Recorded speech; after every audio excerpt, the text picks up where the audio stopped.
Welcome back to Wookies on X-Wing. My name is Matt, I'm John. and today we've got round 4, game 1 of the Fredericton Regional X-Wing Champions. So here returning we have Ian and Rob, two people that we are well aware of. It's the Battle of the Friends. Yeah. As we've mentioned before, these guys played each other quite a bit, so this should prove to be an interesting game. So Rob has the ever imaginative 4 Bs and a Z. Nice. Don't have anything to say there. I think it follows the KISS maxim, keep it simple, stupid. Yeah, I love it. It's solid, it's simple, it's brutal, it's a swarm, it's rebels. Not usually something you hear mixed together. Yeah. And then Ian's got his, kind of like his trademark 3-ship fleet. The ships aren't necessarily always the same, but there's almost always 3 of them. So this time he's got Mauler Mithel with Push the Limit, Carnor Jax with a hull upgrade and a shield upgrade, and the Royal Guard to tie it together, and Veteran Instincts.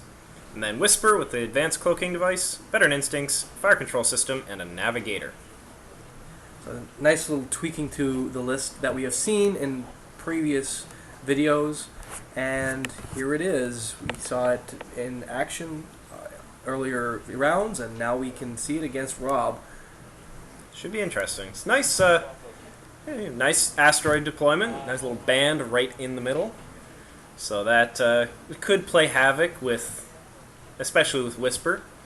But it could also force Rob to break up. So we'll see what happens here. Ian's pretty good with the maneuverability of his fighters. He's very confident in his ability to fly them effectively, and they are extremely powerful in unison when they work together. Definitely. They don't have any real synergy other than Jax, but Ian makes that work for him. Yeah, Ian's definitely got an uphill battle, though. He's really going to have to choose when and where he presses the attack. Going to have to make sure that he can avoid being enveloped by Rob's superior number of ships. And he's definitely out-healthed here. Just the sheer magnitude of damage points available in Rob's fleet it's a little unnerving sometimes. Well, not only that, but it's just a very solid list. I have seen how effective it is from personal experience. We've seen how effective it is on the tabletop here at Wookies on X-Wing, and it's just a really good, solid list. The fact that Jax kind of negates a lot of the action economy might come up, but I'm very interested to see how Ian's going to be able to do this.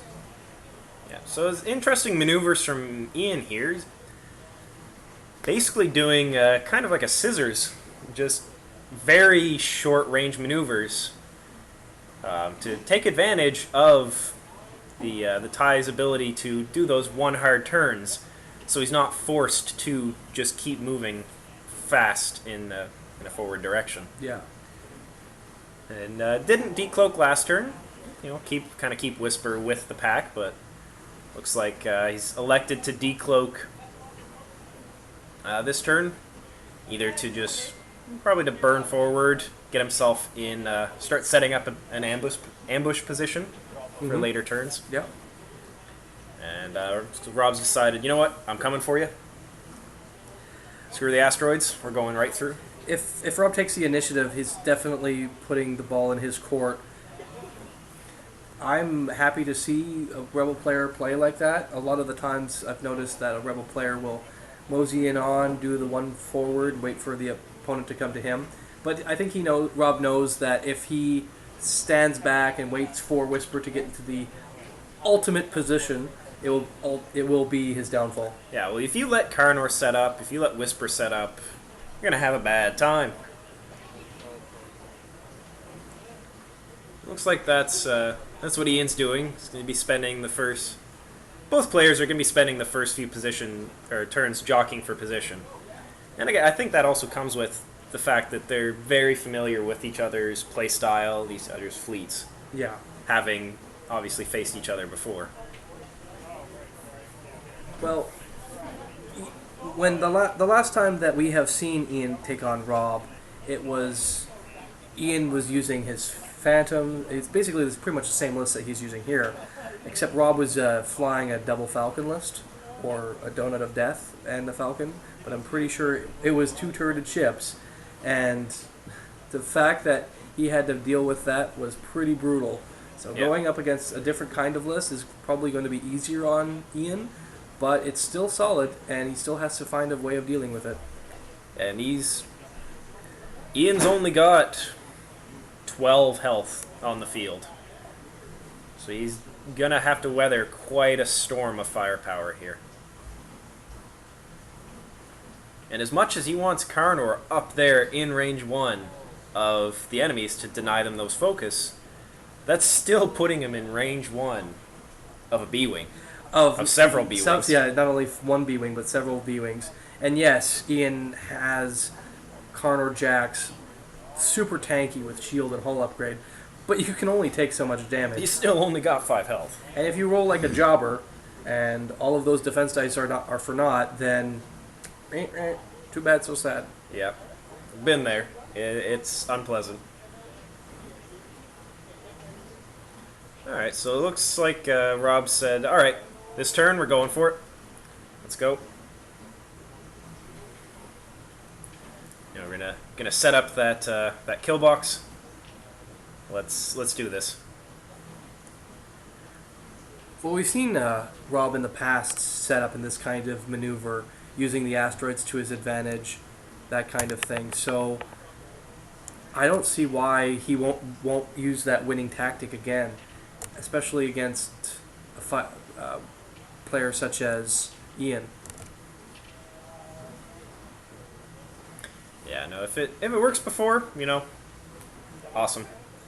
Just stick with what works. Not only that, but Phantom just can't deal with asteroids in close proximity, like trying to decloak and stick with them like that. It's very difficult. Yeah, I mean, Ian, he's got some nice maneuvering room around the edge of the board. But once he starts getting stuck in with those rocks, it makes it a lot harder to get around. Here Rob is using that barrel roll action that I'm so fond of using on my Imperial ships, and Rebels get to enjoy their form of it. Still always strikes me as funny, of all the ships to have a barrel roll, it's the B-Wing. Well, when you have a nice gravity-suspended rotating cockpit, you don't need to worry about... I suppose, yeah, one perk of a gyro cockpit. Yeah. Why can't my A-Wing barrel roll? Because you have to like Jake. Yeah, it must be, right? So you got a nice clump. Doesn't that just make you wish you had cluster missiles? Yeah. Or lots of bombs. Bombs would make me happy. There we go. That's the maneuver expected out of Whisper. That makes sense.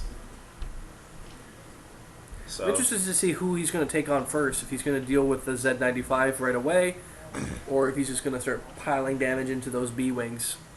Well, if Carnor didn't do that, I would have said focus fire on the Headhunter and just try to kill a ship as quickly as you can. But Carnor flew onto the asteroids, so that is quite obviously throwing that plan out the window. That sucks. That is not what I was expecting Ian to do. Really not, no. So we got a range 3 from Whisper into the Headhunter, so I mean, it looks like Ian had the same sort of idea of kill the weakest ship first and remove one set of guns shooting you. Yeah.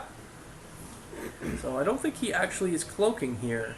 You got the focus and the target lock because, you know, Whisper and advanced and fire control systems, but it doesn't look like he's cloaking. No, I don't given the position of the ship in the asteroids, I think cloaking would be the wrong decision. I have to concur. It's he's between a rock and a hard space.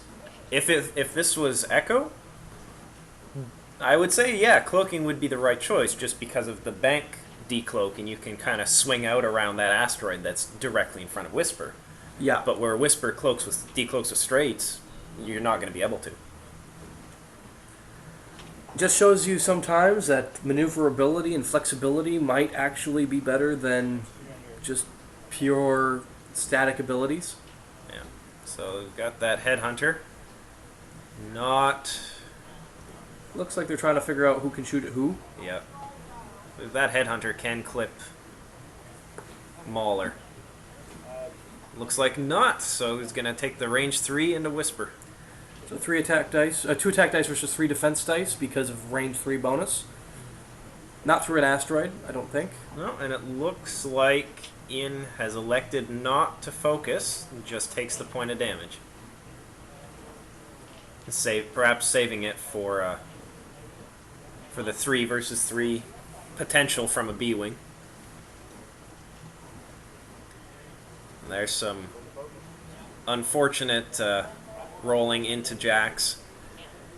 I mean, it's nice that the B-Wing can't use the focus, but still, that's not where Jax wanted to end up. No.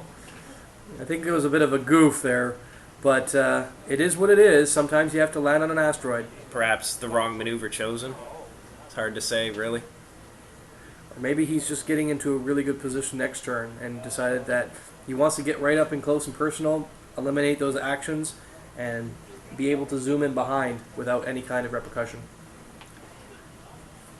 Because once Jax is on the tail of these B-Wings, it's going to be kind of hard for them to shake, especially since they're all clumped up and they're going to be flying through asteroids. For sure, Very difficult to do those tight those 2 K turns in that asteroid cluster. Definitely. Not only that, but Mauler Mithel will have a couple of turns of just... Well, I can say I'm impressed. Jax survived. That theme of me not rolling defense dice, yeah, it doesn't change. So it looks like Rob is anticipating a potential K turn from Jax here. Wants to kind of nip that in the bud if he can. He does not want Carnor sitting on his butt. But don't interceptors have a 5K turn? They do. So he'll have Carnor.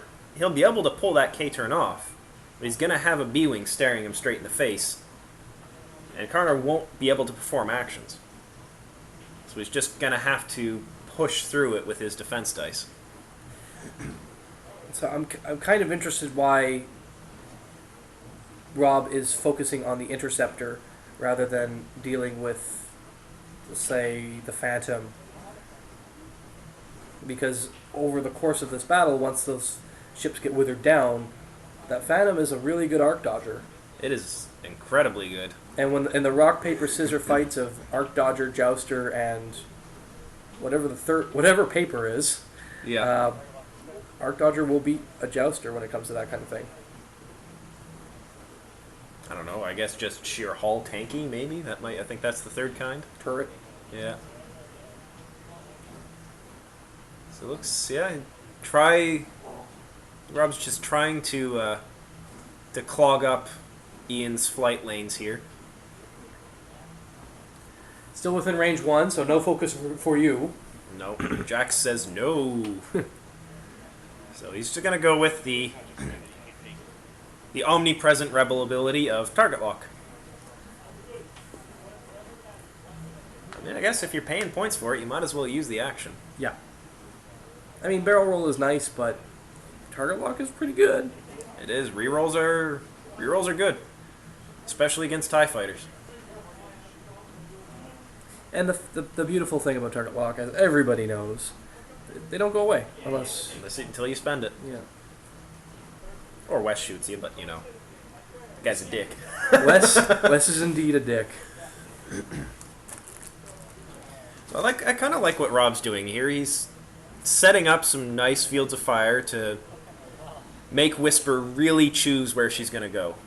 Not only that, but blocking a lot of avenues. For sure, he's really forcing where Mauler can end up. And he's also in such a place that all of his ships can K-turn if they have to, and will be able to almost kill box instantly by doing so. Yeah. Like if Oh, I thought he made that. Not quite. not the end of the world for Mauler. No, he's in range 1 of a B-Wing. And I mean- if Whisper and Mauler can tag team that, they might be able to deal with that B-Wing without. Might be able to... Yeah, they might be able to power through it. Depends on how they roll. They might be able to power through it. And Mauler not having any actions kind of hurts, but one defense dice on a B-Wing is still only one defense dice on a B-Wing. Well, now this is interesting. That was not what I was expecting. I guess it makes sense. It pulls him out of the fire arc of the furthest right B-Wing. Yeah, and he can. But I don't think he can land that. He may be cornered onto that asteroid. He may be kitty-cornered onto the asteroid. So if that's the case, he's not going to be able to do it. Well, it's not wasting his action if he tries to do that. Then No, looks like he couldn't. Looks like it couldn't quite fit there. well, you can always take the ever valuable focus or target lock action. Yeah. Focusing would be good. If you don't have to spend it, then that's awesome. Then you have 2 focus while you're cloaked. Yeah, So help weather the 2 shots. And there we go. Yep, that's exactly what expected Carnor to do. And it looks like that's exactly what Rob expected Carnor to do. still, it's still gonna be rough. If Rob rolls fairly well with that B-Wing 4 attack dice against 3 defense dice, no actions. Carnor's got at best 2 health remaining, as we did see him draw at least 2 damage cards. So this... Yeah, hopefully this isn't the end of Carnor, but this could be his twilight hours. He gets to shoot first, so let's see what he does. 4 attack dice into that B-Wing. There's 3 potentials, that's good rolls. 3 go through. Yes, sir. Good solid damage. There you go. Looks like that's 5. That's scary. 5 onto a B-Wing. Doesn't roll very well. Doesn't want to spend his focus. He's elected to keep the focus. Only 1 damage goes through. But that's enough to proc the ability and make Whisper disappear. Beautiful! So 4, possibly 5 defense dice, depending on if that other B-Wing's through the asteroid. Mauler's my man. 4 hits. Good show, sir. Oh, beauty. Excellent show. That's why he is my favorite. Yeah. For completely arbitrary reasons. Well, you know, he's Vader's wingman. I think that has some effect on it. Yeah. And there's the return fire into Carnor. 1 potential. And it looks like he may have evaded it.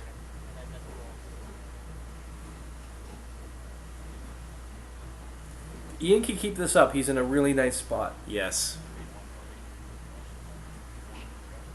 Mauler may want to K-turn next turn. It's hard to say. Or he may swing up and try to engage the B-Wing that's looking at Carnor. It's very difficult for Mauler because he has that push the limit, doesn't want to give up those actions, and he is just a TIE fighter. He is Exactly, 3 yeah. hull.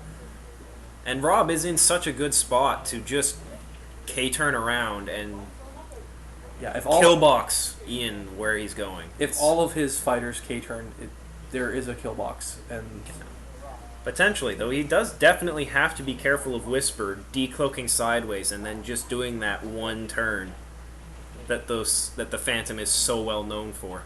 and the other thing is that Ian will decloak before Rob gets to move, Yeah.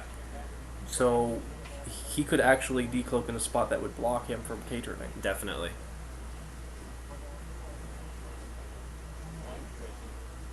So Carnor survives. Mauler and Whisper. Alright. Every turn that Ian has all 3 of his glass cannons in the game is a turn that brings him closer to victory. For sure. As soon as he loses one of those fighters, it's an uphill battle for him. but the way that Ian plays just seems forever to take out one of those fighters, even a fighter as delicate and fragile as a TIE fighter. Yeah. All right. So here we go. I'm sure that was a very intense planning turn. You know, for brevity's sake, we don't subject you guys to that, but here we go. Looks like we've got the start of the K turns. Now I'm curious to see how many of these Rob is going to do. It's nice though that, like we said before, the target lock's not disappearing.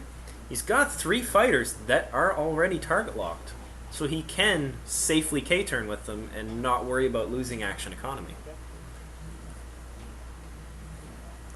Now this, okay. Yeah, I saw that coming. I'm probably the middle B-wing will K-turn as well. Very likely. That does put that B-wing right square in front of where Whisper could one hard turn. Yeah. Ian may elect just to bump into the back of him and just accept it. Yeah. It's not necessarily a bad thing, because now your Phantom is sitting on the butt of the B-wing.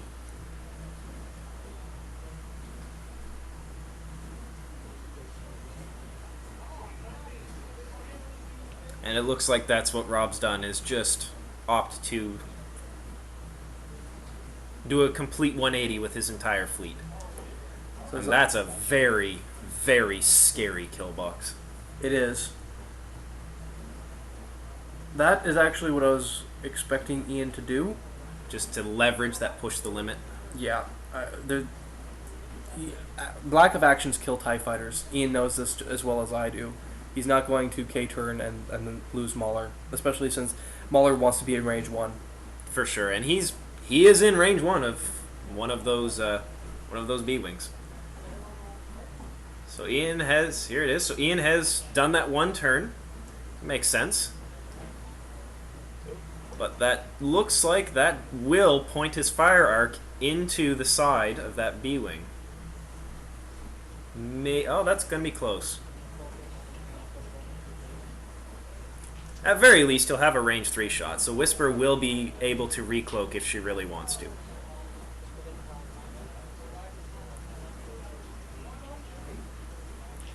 The trick here with Ian is that he has to finish off some of these fighters. He definitely does. He needs to start killing. He needs to start removing ships quickly. If he doesn't do that, then it's going to be very difficult for him to gain any ground. And then he'll eventually get withered down. For sure.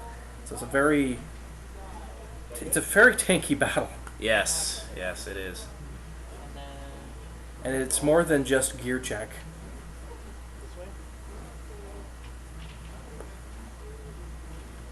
This is going to be very interesting to see how Ian decides to target prioritize. Now, looking at Whisper, she might have fire arc to that middle B-wing, but I really can't tell right now. Perhaps it's wishful thinking. Yeah, I think that's not going to happen anytime soon. But it looks like Carnor has punched through a B-wing shields, and Rob takes, oh, so close, his first 2 points. And no, it looks like she's going to be out. So the turn did not quite pull Whisper around far enough. But that is without a doubt in range. And that's going to be a B-wing with 3 defense dice. 3 defense dice and no focus to spend. No, sir. Take some damage, though. Now, is Ian going to recloak? Yes. Makes sense. Now is the time to cloak. He gives him a nice vantage. Rob has to do some green maneuvers if he wants to shed stress. Gives him lots of maneuverability, and it looks like Mauler clips the side of the very corner of that B-wing he's in range 1 with. And is he going to opt to focus? He is not. He's going to be defensive about it. He wants to keep his fighters. Makes sense. Still gets a point through, though. Removes a shield. Very nice. It's really tricky with those TIE fighters. The LN TIE fighters anyway, because they don't have the targeting computer. Definitely. I mean, yes, you can give them a modification to give them a targeting computer, but that's 2 points on a 17 point, in Mauler's case, a 17 point vessel. You don't really want to spend too many more points on that. No, not at all. Especially if you're already giving it an EPT. Yeah. And this is a very evasive Mauler right now. I mean, evaded and focused. There you go. So Ian spends his evade. Keeps the focus. Keeps focus. That's good. A focus is generally more useful than an evasion. Especially if you only need that one extra result.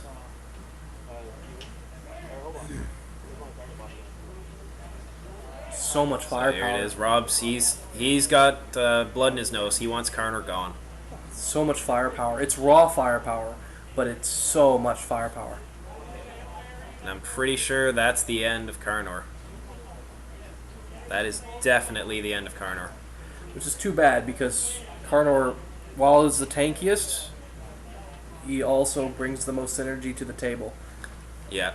And Ian has yet to remove any of these B-Wings.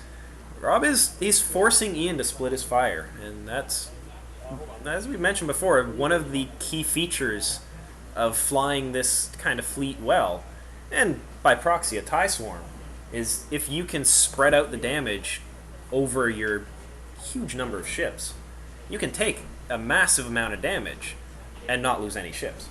Yeah, ships only can't fire back when they are dead, or obviously not able to fire back, but if you have 8 TIE fighters and each TIE fighter only has 1 damage on it, well, that's a couple of TIE fighters that you're not losing. Exactly, yeah. You've taken 16 points of damage, but you haven't lost any ships yet.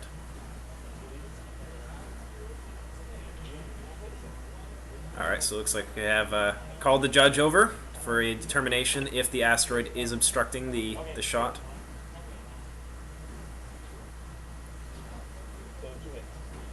For closest to closest.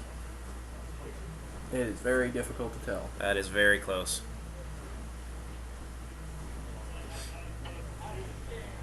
And it looks like yes, it was. And Mauler will survive that. Spend his focus, but he will survive it. Here's a range 1 shot. This is scary. That was a D6. And there's the target lock coming out. And that, I think, that's the end of our plucky hero, Mauler. So, 5 fighters on the table, 1 Whisper. We still have a time clock on the table to figure out how much time's left. What is going to happen here, I don't know. Ian basically just has to eliminate as many B-Wings as he can and hopefully go to time, because he won't be able to kill them all before time's out. No. And be as big a pain in the ass as possible. Well, he's also still got something in the vicinity of, what, 35, 40 points left in Whisper? Oh yeah, Whisper is super expensive. So if he can kill 2 or 3 B-Wings, he's really going to be pushing that score close. And one of those B-Wings has 1 health left. Yeah. That is not difficult for Whisper to remove. The problem is he has to get in the fire arc to fire at them, right? Yes, for sure. And if Rob decides to... But it is that one with 1 left. I'm pretty sure that's the B-Wing that Whisper is directly behind. Yeah. I believe so. Fairly certain she's staring right at him. Like, I'm coming for you, ass. And Rob's got to do... He's going to want to do green maneuvers to get these actions out there. Yeah, now that he can actually focus, being able to target lock and focus is just going to make dealing with Whisper that much easier. And Whisper's already taken some damage, so... Yeah, she has. She's taken one so far. But I mean, that nice thing about the pilot skill advantage of Whisper is she can just keep hitting and disappearing. And as long as Ian decides not to spend his focus from his action, Yeah. he can be sitting there cloaked with 2 focus for defense. Not only that, but the fire control systems gives him that free target lock pretty much. Exactly, As long as yeah. he keeps on focus firing anyway. For sure. Looks like Rob's gonna try to use his headhunter to body block or dissuade Whisper from getting too close to those B-Wings. And he's gonna just shed his stress as much as possible.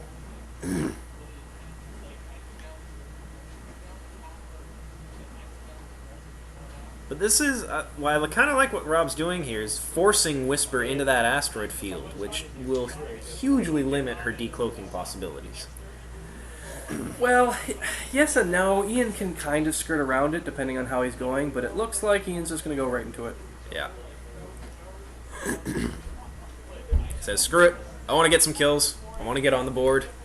Let's not get aced today. Yeah, getting skunked after coming up to round 4, getting skunked at this point is just not good for business. No. So here she is. Whisper's going to focus. Probably going to take that range 1 shot into the back of that B-Wing that she has target locked already. Oh, wow. Oh, was she not using? Well, she's got a target lock on someone.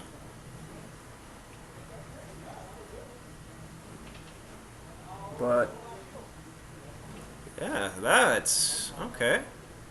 Now, did he just not spend the lock? I don't see why not. Yeah, maybe it's buried and he just didn't notice it. There's always that possibility, but that hurts.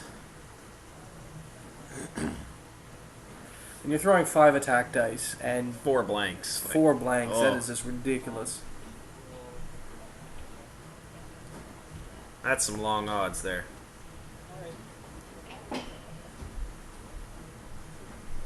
now Whisper just needs to weather this hail of fire coming her way.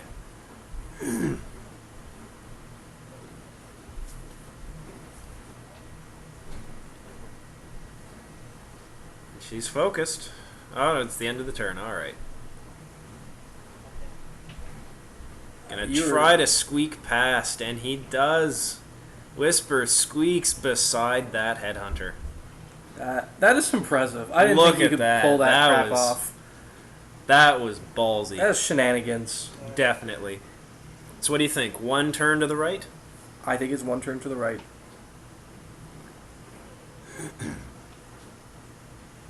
That was some slick flying right there.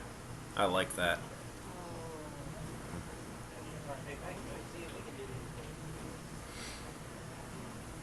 Yeah, okay.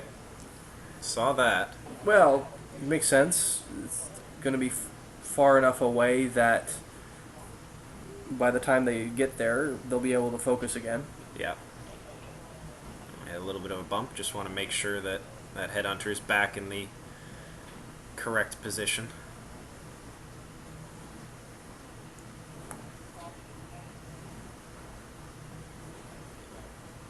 It's the one thing about these mats. They're a little slick. Yeah, I've had a lot of people ask about, why is it that the miniatures move around a lot in our regional videos? Why? And it's not because these people are being overly clumsy. It's just the mats that we're using tend to be just very difficult to work with sometimes. Yeah, they can be. I mean, by this point, we've been playing for a few hours. Everyone's kind of tired. Hand-eye coordination kind of gets a little iffy sometimes. Everybody's at the top. Everybody's at the best. What are you talking about? They're always super good all the time, forever. Super green? Super green! Spring break.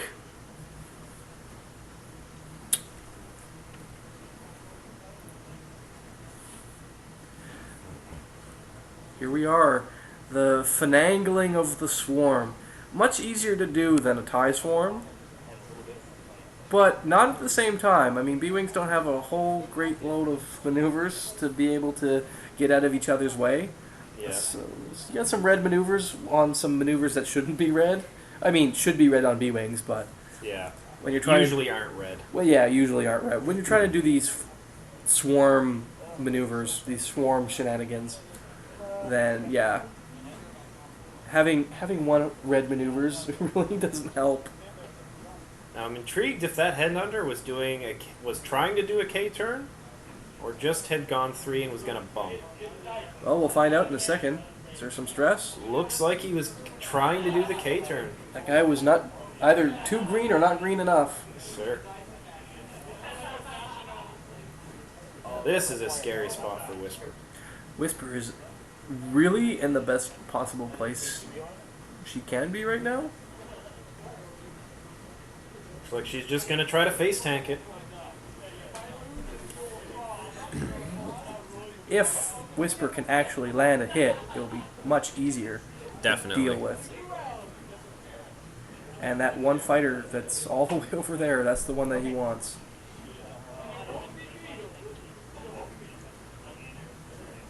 Jeez. Oh, it looks like he's remembered his target lock. Well, there we go.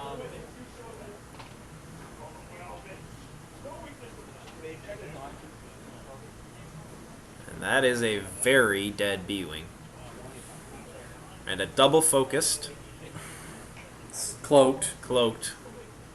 Whisper. Beautiful. Well, possibly double focused. Depending if he had to spend focus on the last one. No, it looked like maybe.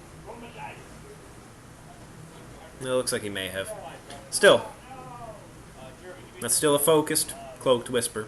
With one less ship shooting at her. Yeah. Whisper has 2 guns coming her way. Yep. That's 3 hits so far. There's the focus. That's her shield, so she's got 2 health left. Looks like Ian just didn't place the second focus token. And there it is. Or they were on top of each Or other. on top. It looked like he grabbed something, but And he's gonna sneak past the side of that asteroid again. that. I wonder if that Cheeky. asteroid's playing some EDM because he is dancing around that thing. Must be. Now the real question is Ian going to do that one turn bounce again? Or does he have something different in mind? I would say that it's a safe assumption to say that he is. I mean, it's a really good, solid maneuver. And judging from the position of the B-Wings, unless he's going to bump, which is not in Rob's favor to try to get into a bumping position, just because that's one less gun firing at Whisper, that I can't see it. I can't see him doing that. Yeah. The stressed out B-Wing can't do a hard one to get in a really good tight spot because he's already stressed. So, and not only that, but the Headhunter, that's not turning around anytime soon. No, he's going to be at least 2 turns before he gets around.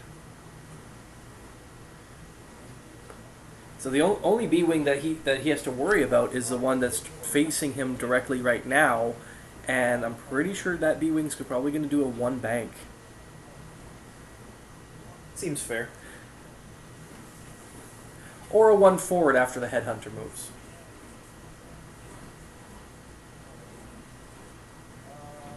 Yeah, I suppose that is definitely the nice thing about having all the same pilot skill is you can choose the order of your ship's activations. A little bit of nudging here, accidental wing clipping. I was always hoping that when the B-Wing first came out that the wings would actually, fold in and out and the stem would actually move so that you could reposition it, but I think that'd be a little elaborate for something that small. yeah. Might be more than, the current MSRP. A 2-4. I was not expecting that. K-turn. 2 K-turn. Ooh, I was not sure if I would have done that. That is a strange one. That is risky. That's very risky. I'm really not sure what the reasoning behind that one was.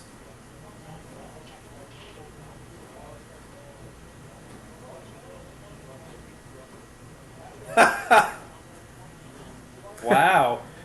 Some cheeky maneuvers. Just kitty corner right beside her. Look at that. All right, well, Damn, son, I'm impressed. B-Wing's not firing. B-Wing is not firing at Whisper this turn. That's for sure. No. I am very curious to see what Whisper is going to fire at, though. Well, pretty sure it's going to be a B-Wing. Yeah. Survey says B-Wing. 2 potentials. That's shield's gone from B-Wing. Gets her focus back. I want to say she's going to cloak again. I'm pretty sure. And just keep bouncing around the side of that asteroid. Well, he is in the perfect spot to do so. With the maneuvers that he had been pulling, he actually should be able to perfectly go back near that asteroid again. He's definitely thinking about cloaking, though. He's thinking about not cloaking. Well, he's not getting fired at, so... He's not. That is definitely true. But that asteroid being directly in front of Whisper, I think, is what would seal the deal. Well, the thing is that he has to constantly focus fire. If Rob is able to get away, here we go again. If Rob is able to get away, then that's shots wasted, basically. Exactly. And he's got that... There's a B-Wing there with 3 hull remaining. And usually, that's fairly trivial for a Phantom to remove.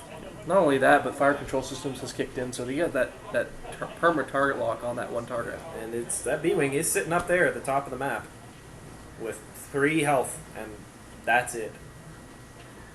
If I was Rob, I'd probably just disengage it. Save your points, yeah.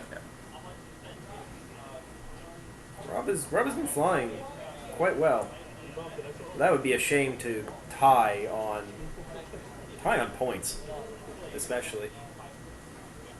Just as you watch a Phantom dance around the outside of you and giggle.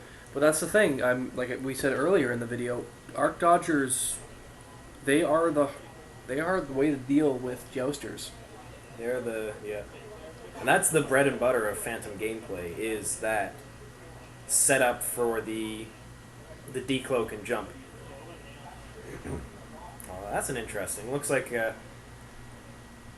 Rob's bloodthirsty. Well, he wants to kill. The funny thing is that if Whisper just focuses or evades or basically fires at a different B-Wing and try to kill a different B-Wing, that B-Wing might just blow up by going through the asteroid. Yeah. I mean, he does have 3 hulls, so it's somewhat unlikely. And now it looks like he's opted to focus, and he's gonna go 5 versus 2.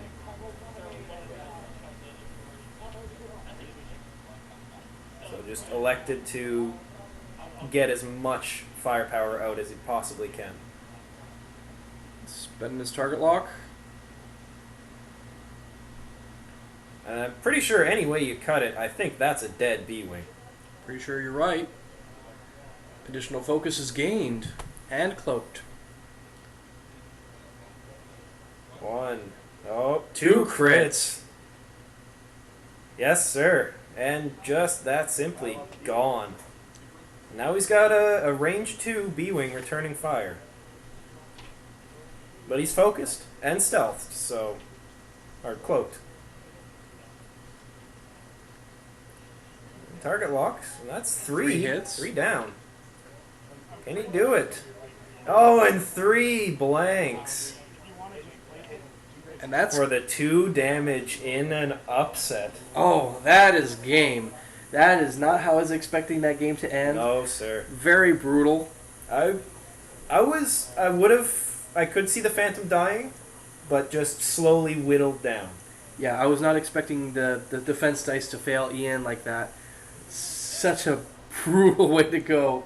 But that just goes to show you sometimes it happens. It does. That's Phantoms. Can't be lucky all the time. No. Well, anyway, guys, thanks for watching. That was a very, very intense game.